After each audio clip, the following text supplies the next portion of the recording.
The Jays need to change this part of their game in order to be a powerhouse in not only the AL East, but the entire league, and that is their success with runners in scoring position. Over the course of the 21 games played so far, the team is batting an abysmal .230 with a .669 OPS with runners in scoring position. That average figure puts them in 24th place in the MLB and nestles them between the Giants and Angels. Definitely not the company you want to be in.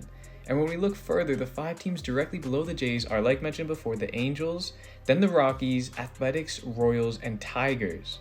These are bottom feeder teams that have little to no shot at making the playoffs. And while it's only 21 games into the season, that's still more than an eighth of the season gone. And with the Rays winning at a historic rate and every other ALS team at 500 or better, the Jays have no time to waste. And when there are 2 outs and runners in scoring position, the Jays are even worse, batting .133 with a .484 OPS. For reference, a .133 batting average is 1 hit per 7.5 at-bats. That's it. The average and OPS figures both are bottom of the league and by a decent bit too. 40 points lower in average and 39 points lower in OPS than the 29th place team, the Colorado Rockies. And the Jays' offensive struggles go even past runners in scoring position.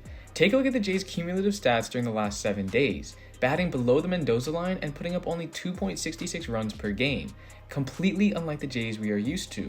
Take last night for instance. The Jays had multiple golden scoring opportunities but were not able to capitalize on any of them, and ultimately lost the game in heartbreak fashion.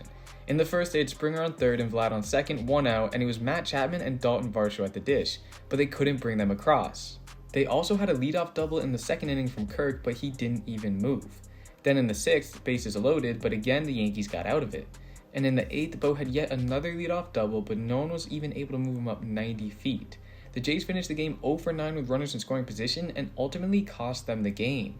Sure, you can make the argument that Manoah could have gone into the 8th, or Garcia shouldn't have been the one to come in, but the Jays pitching held the Bronx Bombers to 3 runs in the Bronx. You can't expect to score 2 runs and win against a team like this.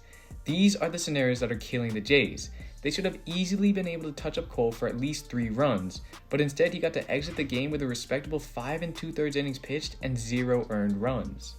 Yesterday also marked the ongoing slumps for a few players, that being George Springer, Dalton Varsho, and Matt Chapman. Yes, you heard me right, Matt Chapman. Of course, everyone can have a poor stretch, and he's already massively overachieved to start the year, but the last 7 games haven't been going well. He's hitting just .160 with a .276 OBP and a .440 slugging for an OPS of .716. It's not terrible, but last night he had a golden opportunity to put the Jays up at least 1-0 in the first with runners on second and third with 1 out, but was sat down by Cole. And he's definitely not slumping as hard as the other 2 guys on this list. Both Varsho and Springer are hovering around the Mendoza line in the last 15 games, and obtain OPS numbers that do not represent their offensive capabilities. These are front of the lineup guys, but so far we haven't seen the best out of them. With all of these figures in mind, this is why we are seeing the Jays offense score at a far worse rate than we have seen in past years, being 15th place in the MLB in runs per game. But what do you guys think about the early struggles from the Jays offense? And of course, if you are a Blue Jays fan, make sure to subscribe because you will not want to miss out on all the content I have planned for the rest of the season. Thank you guys for all the support, and I will see you all in the next video.